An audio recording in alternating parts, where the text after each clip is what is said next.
Tailândia Podcast, Portal Conteúdo apresentam Quem Faz Arte. Hoje eu tenho a honra de receber aqui esta pessoa, Suene Karen. Bem-vinda, Suene.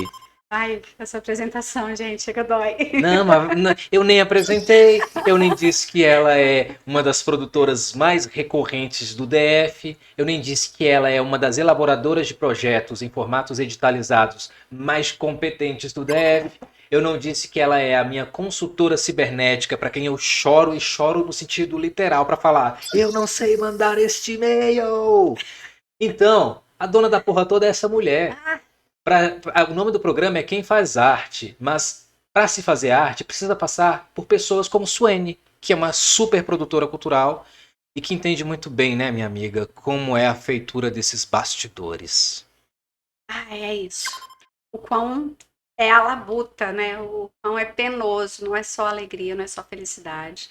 Se deparar com o edital, com todas aquelas minúcias, com todas aquelas pegadinhas negativas que o governo apresenta pra gente, do tipo pegadinha do malandro, só que não, né? É pra gente cair naquele alçapão mesmo. É bem complicado tudo isso. Mas obrigada primeiro por essa apresentação lindíssima, maravilhosa. O coração tá quentinho. Tô carecendo desse carinho, tô carecendo desse colo e agradeço muito o convite, a apresentação.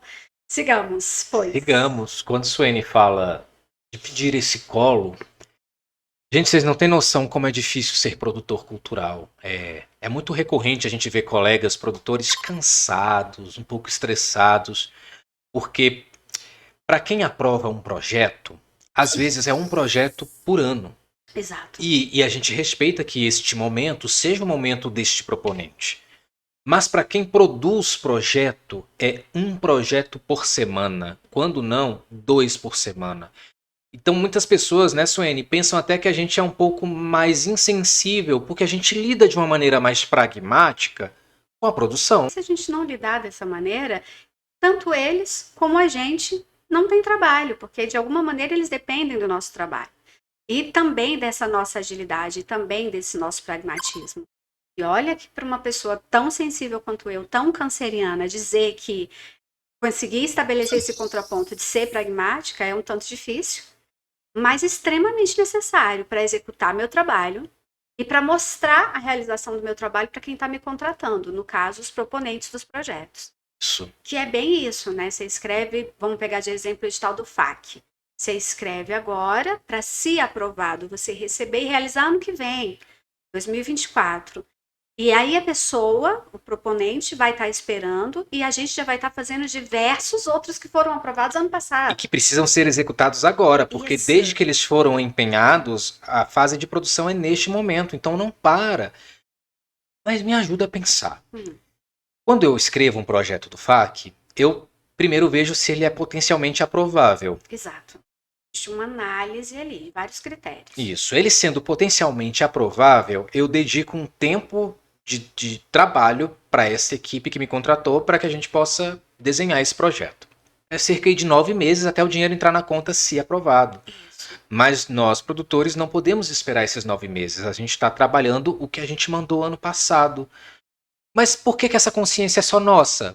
Tá difícil de fazer chegar à classe artística. É incrível. E aí também eu me encontro nessa dificuldade. Eu consigo caminhar ali nas duas estradas, né? Eu sou atriz e sou produtora. Modéstia à parte, isso me dá esse olhar mais artístico mesmo para a produção. Esse cuidado de quem está se apresentando, né? E conseguir colocar na cabeça desse artista o modus da gestão, modus da produção. Sim.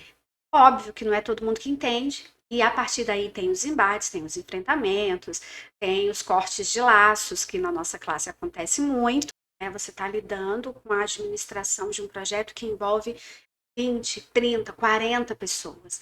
Então, todas essas pessoas estão te ligando, te mandando e-mail, te cobrando. Quando esse papel vira, você tá grossa. Vamos entender. Se uma pessoa aprova um projeto, ela se torna o chefe desse projeto. Mas nós também aprovamos os nossos projetos e somos chefes dos nossos projetos. Sim.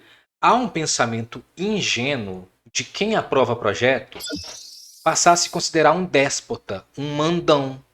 Só que a gente que aprova vários, vê bem assim, você está sendo só o mandão da vez. Daqui a pouco vai Daqui a pouco você vai passar. estar prestando serviço no projeto de um outro mandão e você vai perceber que essa sua atitude um pouco déspota não casa com a realidade. E quando a gente se impõe, aí, nossa, ele agora não quer me responder o meu WhatsApp às 3 da manhã. Ah, acordar a pobre da produtora para perguntar uma coisa óbvia, extremamente óbvia.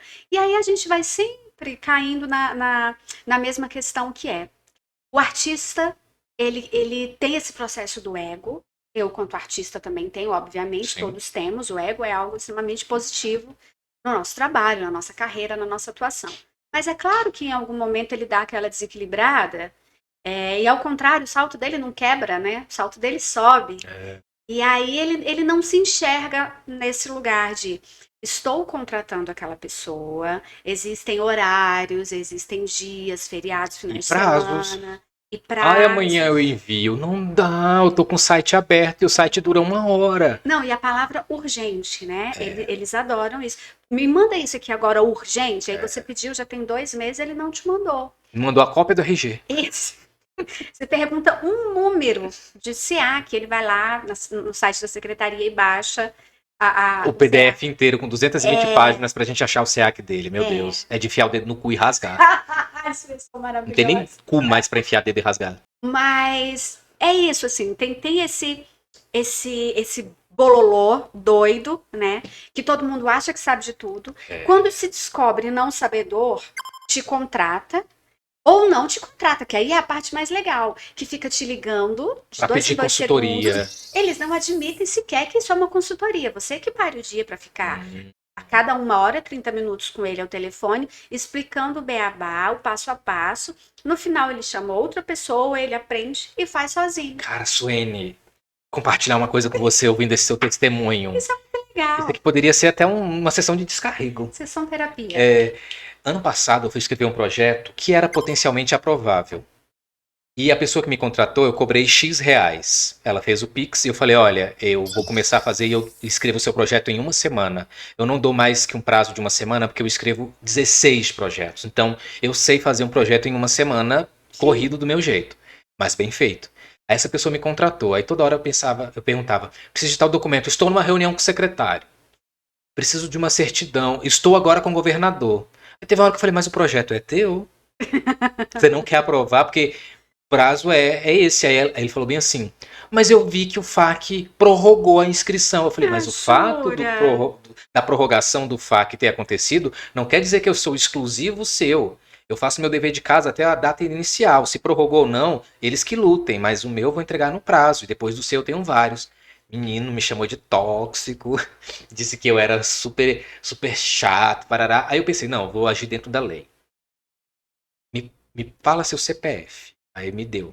Aí eu devolvi o Pix, devolvi o objeto da proposta, Eu já fiz isso. devolvi a planilha orçamentária, mas não devolvi a justificativa. E expliquei, pela lei de transparência, se tu usar uma vírgula da justificativa que eu escrevi que faria o teu projeto ser aprovado, eu o processo. De contrapartida, eu te dou uma planilha linda, num padrão Josué Júnior. Lute. E aí não. Porque, cara, não vai ser esse valor que vai pagar o nosso estresse.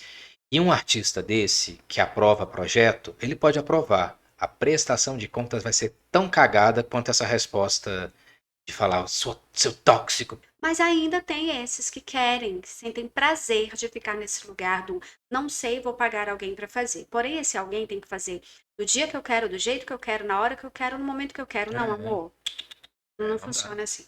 Não funciona assim. Nós trabalhamos dentro de uma organização, dentro de uma expertise adquirida através da nossa experiência. O edital foi prorrogado? Que legal para quem não conseguiu mandar antes, para quem não escreveu antes. Não é meu caso. Eu tenho meus prazos, que eu não estou escrevendo só para você, olha que coisa. Nesse último FAQ agora de 2023, por uma condição de saúde, depressão e burnout, Sim. eu não escrevi projetos. Eu escrevi 2. E eu tinha me programado para escrever 3. O meu e 2 dentro dessa política que eu faço de levar a quebrada comigo. Sim. Eu sou muito bairrista, sou muito da periferia. Eu quero que Samambaia esteja em todos os lugares. Para mim, Samambaia é quebrada e é massa. Então, eu sempre tive isso. Desde que eu comecei a elaborar projeto e gerir prestação de contas, eu administro ali um lugar de pessoas que eu não vou cobrar. Eu estou ensinando do zero, Sim. ou que já sabem, mas não tem como me pagar. Então, esse ano eu fiz isso. Então, eu escrevi o meu mesmo, o terceiro Festival Magia Negra. Que daqui a pouco a gente vai falar desse festival que é uma vida. seara de possibilidades positivas no cenário artístico do DF. Daqui a pouco a gente fala. Saravá. Então, eu escrevi o meu, e era para ter escrito de 2 parceiros lá da Samambaia, do movimento hip hop, literatura marginal e tal. Um declinou e o outro foi adiante. E foi um processo um tanto desgastante, mas extremamente prazeroso, porque é o inverso dessa pessoa que fica que senta no lugar do patrão. E Né? que mal sabe que no próximo vai ser assistente de produção. Exato, né? Esses lugares são extremamente voláteis e isso é delicioso. E eu também nunca me coloquei nesse lugar de estou sendo contratado e você é meu patrão. Amor, você está me contratando porque eu sei de uma coisa que você não sabe. E o meu currículo resumido estava lá para ser o seu mérito cultural também. Exato. E construir um projeto é algo extremamente gostoso, mas difícil, Sim. delicado, é uma labuta.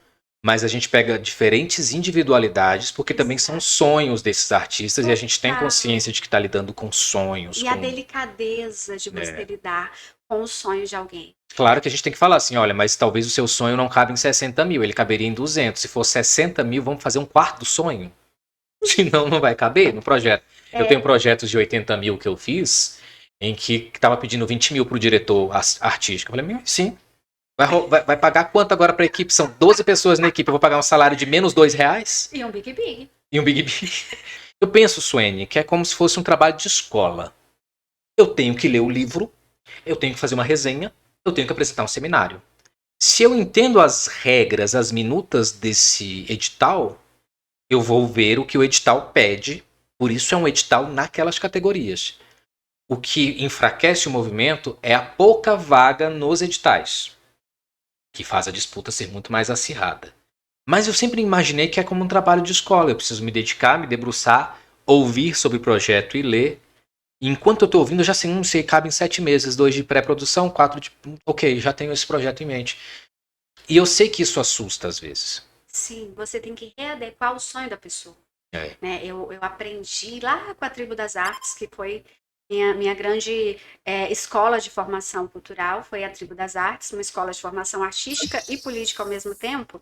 E eu aprendi lá, muito especificamente sobre o projeto, que a pessoa chega para você querendo colocar um projeto que é inaplicável. Ele não vai ser aprovado nunca. Dizer isso para a pessoa é muito doloroso.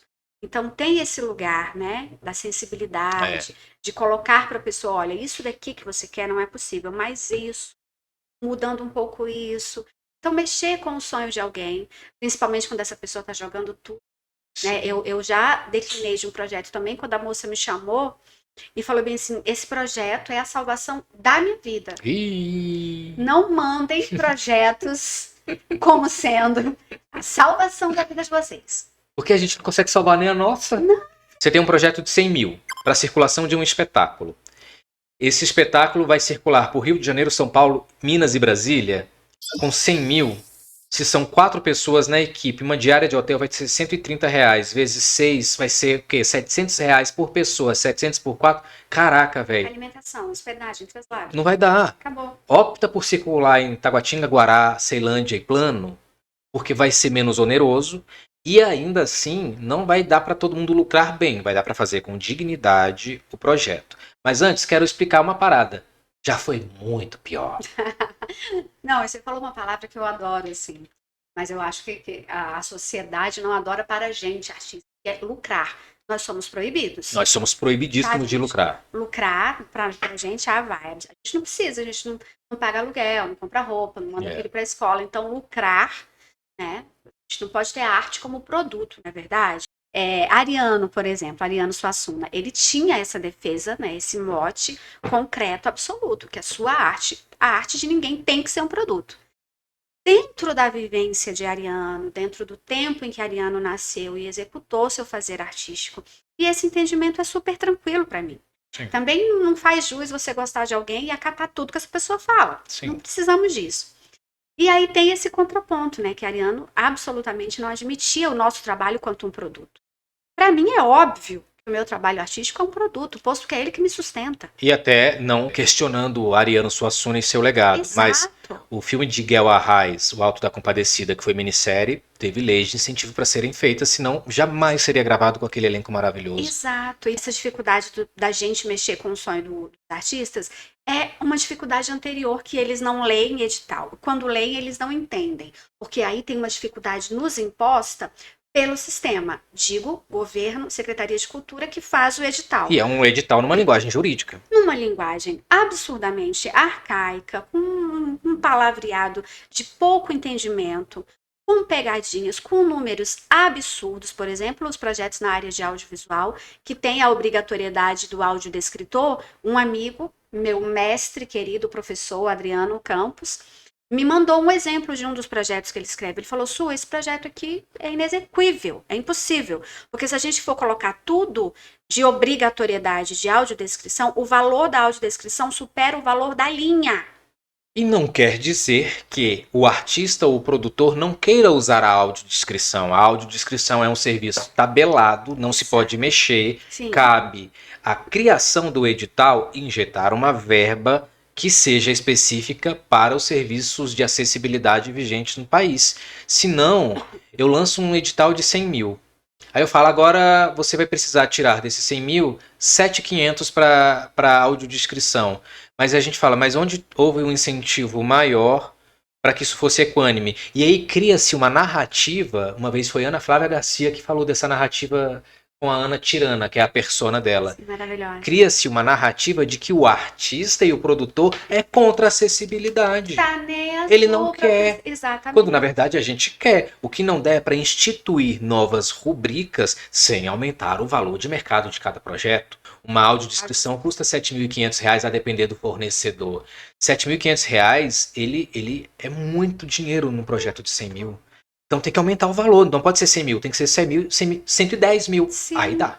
E entender que dentro de acessibilidade tem uma série de outras coisas que a secretaria daqui e de demais estados não entendem ou aceitam ou absorvem como acessibilidade.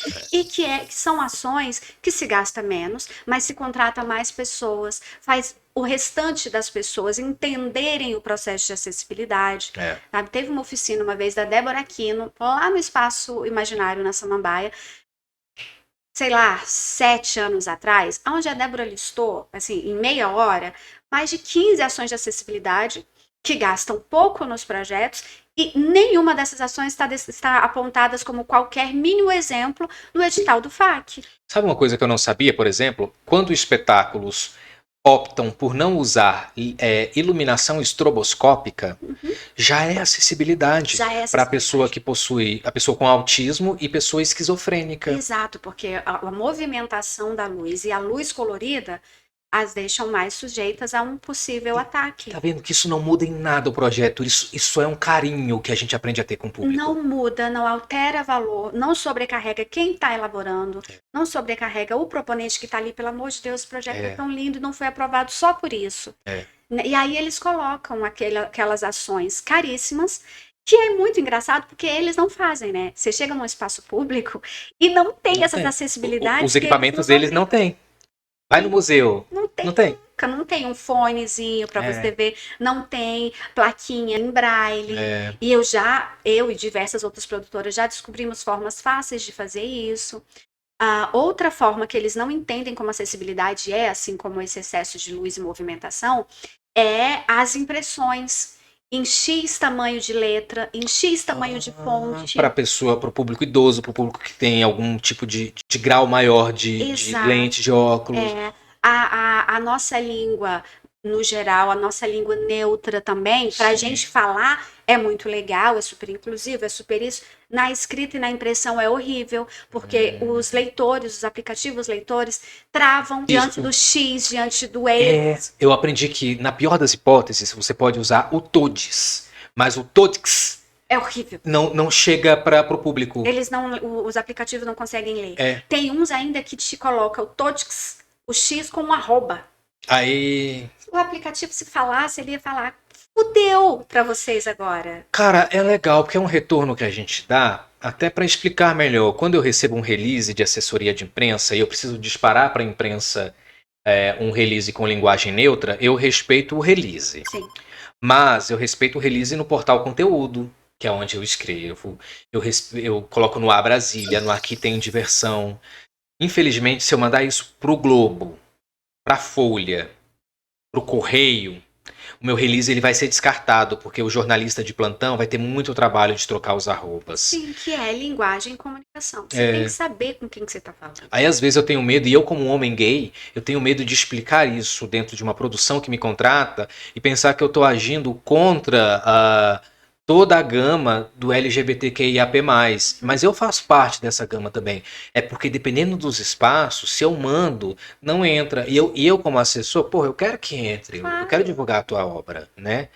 Quando eu falei ainda agora que era muito mais difícil, gente, Pix é um passado muito recente. Putz, A gente tinha que fazer isso em folhas de cheque, pagar o pessoal do FAQ com cheque. e tirar foto do cheque cheque. antes de entregar pra figura, tá? E eu sempre pensei que pagar alguém com cheque em 2018 era como eu trocar contos de réis por sacas de café. Toda vez que eu ia pagar alguém cheque, eu falava, cara, eu tô na Terra Nostra. E que país é esse? Total. Eu te dou meu cheque, cadê minha saca de café? Pra eu ir pra casa agora? Porque cheque, cara, Cambo. metade desses cabelos brancos que eu tenho são das idas e vindas no BRB pra imprimir talão, velho. Ai, Jesus. A gente ter o Pix hoje é tipo assim, Deus, cadê você? Oh, ele entregou o Pix. Porque pagar e fazer prestação de conta com cheque, meu irmão. Cara, juro, eu já tive crise de pânico assinando a minha assinatura na folha de cheque com medo de errar. Ai, De eu ser amparado pela Marília e falar, não, Júnior, é só assinar. Eu não dou conta. eu sei, mas eu não dou conta. Que doido, né, cara? Nossa, tudo isso fazia a gente trabalhar muito mais. E perder a foto do cheque, aí tem que voltar no Nossa, banco era 30 e reais. pagar microfilmagem. O que é microfilmagem? Que as pessoas não sabem mais. É verdade. Né? É tipo um scanner de quando o seu banco entrou lá no sistema e os homenzinhos operacionais ficavam. Oh, chegou um cheque. Oh, era pedir pra esses duendes devolver essa folha pra fazer um espelho que era uma xerox preto e branco. E você automaticamente ao receber começar a rezar. Senhor, obrigada, meu pai, obrigada, obrigada, obrigada, obrigada. Porque se você não acha mais aquilo, ou o banco não acha, a prestação de contas está Cara. parada na Secretaria de Cultura há 200 anos, para todo sempre. Amém. Sabe que eu nunca vou esquecer? Um dia eu chorei na porta do BRB. Que eu ia pagar a prestação, a última prestação do meu carro em 30 de dezembro de 2017. Carro financiado. E aí deu um problema porque o cheque estava cruzado. Ai, gente. Eu não pude sacar. Sabe quando você sai do banco, tipo a Gretchen na Fazenda, e sai escorrendo no feno? Porque eu só queria, cara, eu só queria pagar a última prestação do meu carro. Eu lembro de eu chorar, eu chorar. Me emprestaram dinheiro no dia. Porque pra mim ia ser um símbolo muito forte de encerrar a prestação no último dia do ano, uma responsabilidade de um financiamento de um veículo. E eu lembro de eu chorar e falar, cara, e era R$ 350 a prestação. Era muito pouco, cara. Ou seja, o cheque nos humilhou de todas as maneiras possíveis na história da indústria cultural, velho. Você é idealizadora de um dos projetos que eu tenho muito orgulho de participar. É um projeto que a feitura dele requer muita producência, muito trabalho laboral. Mas para com os colaboradores é muito bom, porque eu sei fazer magia negra legal. E eu me sinto muito feliz por fazer assessoria de imprensa do Magia Negra, porque não é uma coisa desesperadora. É assim, a minha função está sendo executada do jeitinho que ela precisa, num projeto que precisa ser divulgado para ter um clipping e ter público. Como é e como nasceu Magia Negra, que é fantástico. Eu acho que essa característica, modéstia à parte, são pequenas características que eu tenho muito fiéis no meu trabalho quanto produtora e não quanto atriz. Que, no geral, o meu grande diferencial, pelo menos que eu acho, é muito isso. Organização. Porque é a partir daí que meus trabalhos vêm dando certo. E isso desemboca automaticamente no trabalho de todo mundo. Todo mundo trabalha de maneira muito tranquila. Sim. Porque eu já fico louco o suficiente no trabalho dos outros. E não precisa de alguém toda hora. Cadê o jornal? Não. Vai sair no jornal? Você sabe que se você Eu contratou alguém é porque vai sair no Vai jornal. sair, tem o tempo de sair, eu mandei com antecedência, É. vai rolar. E isso não só para você, que é o assessor do Magia, mas toda a equipe do Magia, que não é uma equipe fixa, alguns são, outros não, mas os fixos falam a mesma coisa, assim. Que bom. Nossa, o Magia, ele chega, eu tenho por hábito fazer uma cartinha de atividades para cada prestador de serviço do Magia. Então, eu faço uma reunião com geral lá em casa. Gente, aprovamos o Magia, a equipe é essa, quem não se conhece, tal e tal e tal e tal. Quem já se conhece, bora beijar na boca, tirar a roupa e ficar feliz. A partir de amanhã, eu mando pro e-mail de cada um a lista, número 1, suas atividades durante a produção. Número 1, Vão me respondendo, porque eu não vou mandar isso de novo. Eu não vou cobrar. Eu vou perguntar se eu não receber. Aquele ponto 3 da cartinha, você tem algum retorno? Fantástico. Sabe? Ou isso para mim é riqueza, sabe? Deixar as pessoas, porque eu tenho a consciência de que ninguém, absolutamente ninguém da minha equipe, está trabalhando só no Magia. Sim. Eles estão em diversos outros projetos.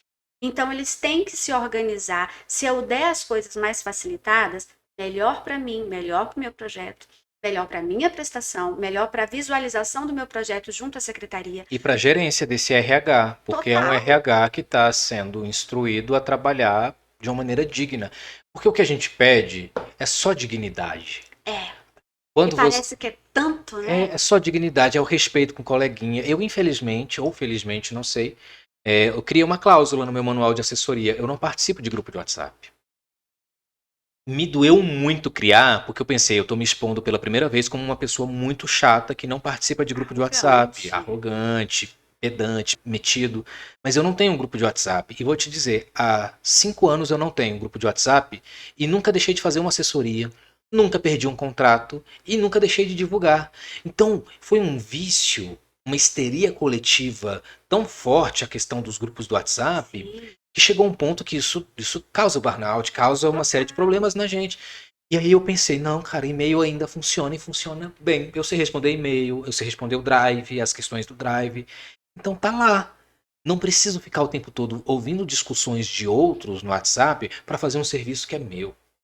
Eu entendo que quando é produção executiva, legal que haja um grupo do WhatsApp para se discutir porque aí o WhatsApp vira como se fosse um walkie-talkie, né? Tá bom. Se tem essa tecnologia, tá bom. Mas no meu caso de assessor, não participo, nunca deixei de divulgar, Não colabora no seu trabalho. sabe? Não colabora.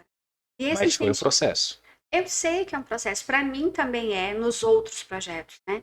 Quando me contratam e me colocam no grupo da comunicação, no grupo da equipe de designer, no grupo da equipe de produção. Para quê? Eu não sou designer, É, né? Pera bem um pouquinho. é, Vamos conversar com todo mundo, mas tem grupos que eu não preciso estar. No grupo da técnica, gente, é. sabe? Tá. Então, esse lugar da delicadeza, que para mim é isso, é respeito. Todo mundo está trabalhando em diversas coisas. Vou sobrecarregar essas pessoas? Não, Pra não quê? precisamos. Não precisamos. Porém, ainda assim, não quer dizer que seja um mar de rosas. Ainda tem os lerê a ultrapassar nesse processo, porque as pessoas estão acostumadas com essa histeria coletiva. É. E quando você não propõe, elas ficam, o quê? Cadê aonde? Se Eu perdi. perde. Calma, amor, tá tudo Tá bem. tudo bem. Tá tudo bem. A gente consegue sabe? viver sem. A gente Sim. consegue viver sem. E fazer bem feito. É. Tranquilidade. O Magia Negra, o Festival Magia Negra, é a menina dos meus olhos. É a menina, o menino, o menine, é a trans, é a bicha, é tudo dos meus olhos. Eu pensei esse projeto uma vida. Eu sonhei com esse projeto. Uma vida. Quando eu comecei a atuar com o Miquéias Paz em 98. A minha cabeça, meu corpo, as minhas leituras, tudo me levavam para esse não lugar que é a gente negro de pele clara, o famoso pardo. Que era uma expressão que eu odiava, tá tudo bem agora. Pardo para mim já desce bem tranquilinho. Então, desde sempre, eu venho buscando me entender nesse lugar, né, da ninguémdade. Entendi. Eu e a Alain Mariano, inclusive, temos longas conversas sobre isso e é incrível. Comecei a fazer teatro com o Miquéias em 98. Comecei a fazer produção em 2003. Olha a lacuna de uma coisa para outra. De 98 até 2003, eu só atuava ou aprendia a atuar. Quando eu me vi na produção, eu não via nada disso. Por mais que tenha, óbvio, e eu sempre falo isso na defesa da justificativa do Magia, quando eu mando ele para editais, eu sempre falo, tem sim em Brasília projetos, festival de música, de teatro, de dança, que trabalham a negritude, mas não dessa forma aqui, que eu não vou falar, né, galera, porque é Porque é justificativa. o seu mérito cultural. Eu Nossa. quero todo mundo. Eu sempre falo que o Magia, ele não é para preto. Ele é sobre preto, para todo mundo. Então eu quero que o Magia seja frequentado por todo tipo de gente, absolutamente todo tipo de gente. E daí nasceu, assim, com toda essa efervescência, toda essa procura, o que tem na cidade, o que não tem, as minhas leituras, né, as minhas viagens em textos de teatro, em textos de poesia, que é algo também que eu trabalho há muito tempo. Encontrei a poesia de Sérgio Vaz, muito envolvida pelo movimento hip hop, que eu faço produção há muito tempo. Eu não conhecia o Sérgio Vaz. Eu ouvia uma coisa ou outra sobre ele, mas não conhecia nada especificamente. E aí, pensando já em toda essa logística, eu quero criar um festival. Não quero criar um projeto, um evento, né? Que é aquela coisa que tem dia e hora para acabar. Sim. Eu quero um projeto que tenha durabilidade, que tenha que tenha mabilidade, que Que tem a vá cara. para outros lugares, que receba outras pessoas, que se comunique com várias linguagens, mas sempre, sempre, essencialmente, mantendo essa origem ancestral, sabe? As práticas culturais mais rurais, né? Do Brasil profundo. Então, li a poesia Magia Negra, do Sérgio Vaz, que traz essa expressão que é tão naturalmente negativada pela sociedade. Claro. Magia negra é algo ruim, magia negra é um trabalho feito para alguém morrer, magia negra é pegar um sapo, matar, costurar a boca. Sempre essa expressão, desde que eu nasci, Sim. nunca eu a ouvi de maneira positiva. Sim. Nunca. E muito inquieta, muito irônica. A partir do momento que eu li a poesia do Sérgio Vaz, eu falei, é isso. É esse o festival que eu quero fazer e colocar nele toda a minha formação política, cultural, social, feminista e negra. E fiz. E caramba, velho, você conseguiu falar tudo isso e fazer tudo isso simpaticamente. Sim. No primeiro Magia, eu fui a uma escola de em Samambaia divulgar e colei alguns cartazes, convidando essa escola para ir fazer as oficinas, para participar. No dia seguinte, eu cheguei para levar mais cartazes e eu havia contratado um ônibus para os alunos dessa escola ir fazer as oficinas. Com o ônibus na porta da escola, no dia, no horário marcado, o diretor, que é um querido, absolutamente querido comigo, Paulo, vou falar, Paulo do 404, muito cabisbaixo, muito entristecido, falou, Suene, ninguém vai. Preconceito? Os alunos desistiram, e eram os alunos do EJA e do supletivo, alunos do noturno. Inclusive, alguns cartazes foram rasgados por uma senhora evangélica. Eu fiquei, assim, segurando o choro, muito segurando o choro, que é um baque. Claro. É anos do seu trabalho que você fala assim, foi em vão. Eu não consigo fazer nada pela minha comunidade, eu não consigo fazer nada por mim. Mas eu segurei o choro e eu achei, e sempre eu falo isso nas entrevistas, em qualquer lugar, foi a melhor coisa que poderia ter acontecido para o Magia e para mim. Porque aí eu nunca mais larguei essa escola, e aí eu entendi o meu nível de ignorância mesmo, de levar o Magia para a escola sem preparar antes da escola para receber o Magia. Faz sentido, é um processo metodológico. Total, total. Por mais que o cartaz fosse algo extremamente maternal, a primeira logo do Magia era uma mulher grávida. Eu lembro. E aí eu venho mantendo isso no sentido dessa... O Magia é uma mulher. Né? O país, Deus, para mim, é uma mulher que pare. Então, o primeiro Magia, ela estava grávida. O segundo Magia, ela pariu e está segurando o bebê. Ela vem nessa sequência. E eu falei, gente, não, por mais que essa logo esteja tão maternal, tão bonita, ela ainda não dialoga com essa galera que não teve estudo por N motivos, porque Claro. trabalhou pra caramba, saiu da escola, sustentou casa, tá trabalhando à noite Geralmente, uma empregada doméstica que trabalha o dia todo vai para a escola estudar cansada. A diversão, a formação social e política dela é a igreja evangélica. É. Então, foi muito ignorância da minha parte, não ter esse preparo com a escola antes. No segundo magia, eu já reformulei essa ação na escola, aonde eu não levava mais os alunos para o espaço cultural onde acontece a magia. Eu levei atividades para dentro da escola. E trouxe uma professora maravilhosa, uma pedagoga de Maceió, para falar sobre as experiências dela quanto professora na sala de aula, ensinando não racismo. Essa professora em sala de aula recebeu a diretora, e a diretora, não concordando com algo que ela falava para os alunos, virou para os alunos e falou bem assim: a gente poderia arrumar um chicote para dar nessa professora. Isso em Maceió. 2018, 2019, logo após veio a pandemia. E eu encontrei essa professora nas redes sociais, abordando todos esses assuntos, me apaixonei por ela, consegui trazê-la para o Magia e falei: é você que vai para dentro daquela escola que teve o cartaz arrancado, e os alunos desistiram de ir, é você que vai para lá.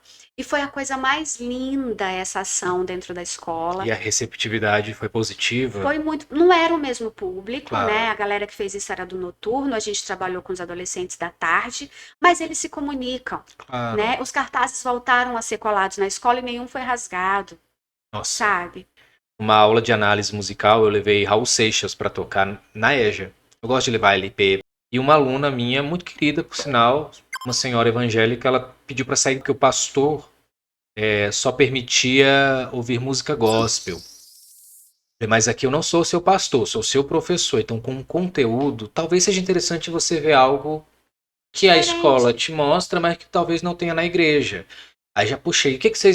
O que a igreja tem que não tem na escola? Aí a gente já começou uma coisa legal. Grupo jovem, eu canto. E daí que eu consegui dar o play na vitrola para tocar Eu Nasci há 10 mil anos atrás para falar sobre anarquia e sobre a crítica ao sistema. Olha. Ouviu. Olha que Pelo menos ouviu. Que você conseguiu fazer, né? Ela pode não querer ouvir mais, mas eu, enquanto professor, não posso deixar de passar esse conhecimento, porque eu também não gosto de álgebra, não tive que aprender. Então, vamos flexibilizar para os dois lados, né? E abrir a importância do abrir o olhar, né? Então, magia nasceu com essa premissa de magia negra. A forma com a qual você e as demais pessoas veem a expressão magia negra está errada. Sim. E está errada ao longo de toda a sua vida. Você quer aprender por que está errado? Vamos lá no festival. Vamos lá que você vai entender o que é magia negra. Quando você vê um mestre de capoeira tocando e uma criancinha de 3 anos gingando capoeira com um de 40 no pau ali, de igual para igual.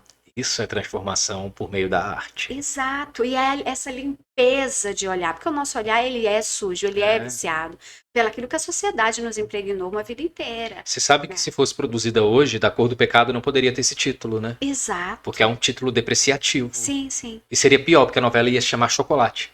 Ou seja...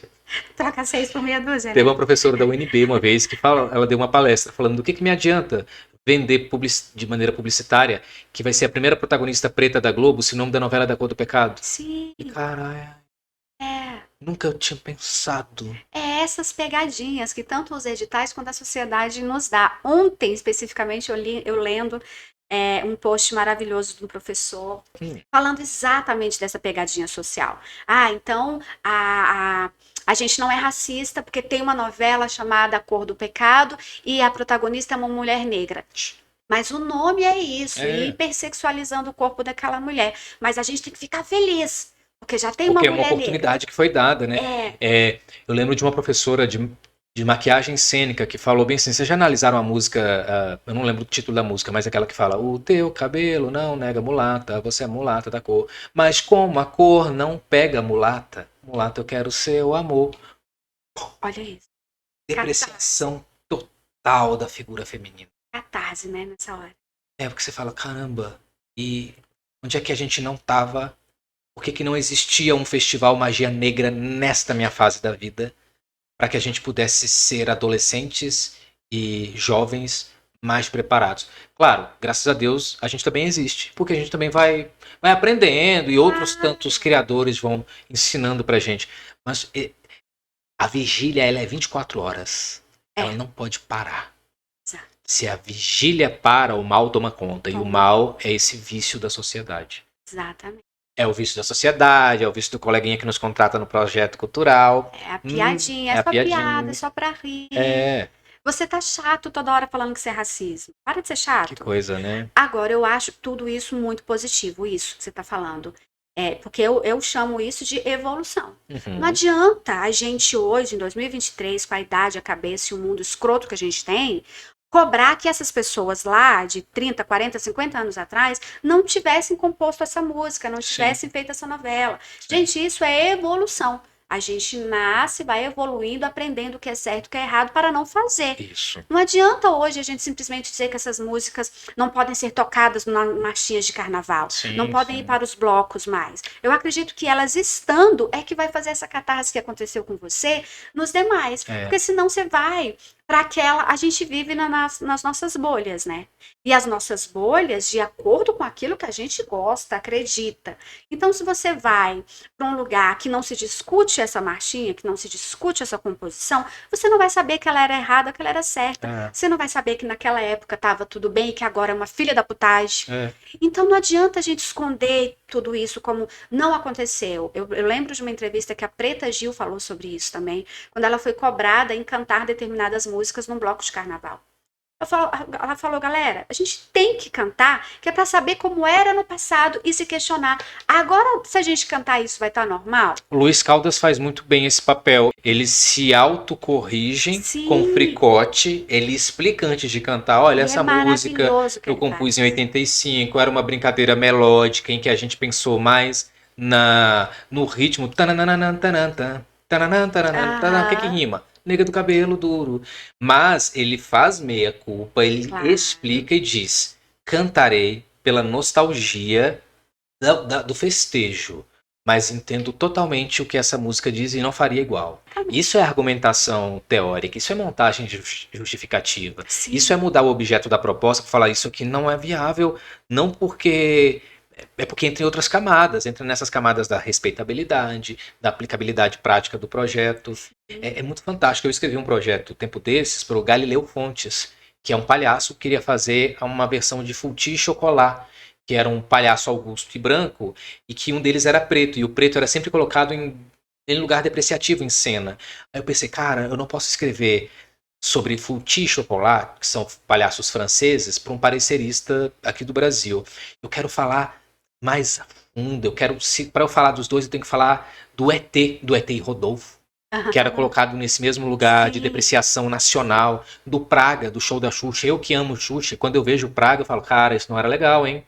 Botar um cara com nanismo fantasiado de tartaruga para as crianças, né? Anos 90. São outros tempos. Vera Verão, a Vera Verão, a gente enaltece a Vera Verão hoje, mas ela foi por anos negligenciada nos Trapalhões. Sim, sim. Era um lugar de desrespeito total com a figura dela. E Você lembra que muito tinha o peru? Era horrível. Sim, pra e Vera muito Verão. depois dos Trapalhões também. Eu lembro de uma cena emblemática do então Padre Marcelo Rossi. Lembro disso, que foi um dos casos do infarto de Vera Verão. É. Para falar do Futi e Chocolat, que são esses palhaços franceses, eu tenho que explicar para o parecerista. Você sabe o que significa Mussum, que é um apelido depreciativo também, mas que o Mussum sustentou o rolê e adotou?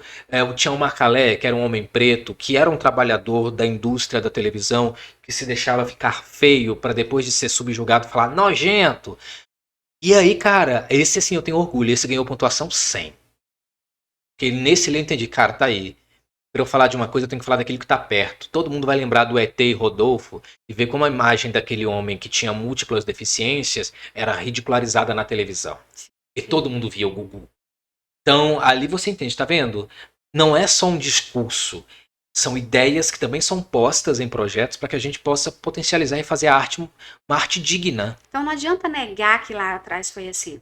A gente tem bagagem, a gente não nasceu ontem, não temos 5 anos. Já nascemos nesse mundo super de celular na mão. Ainda vivemos nesse país absurdamente racista. Todas as pesquisas. Você acha que o Brasil é um país racista? Acho.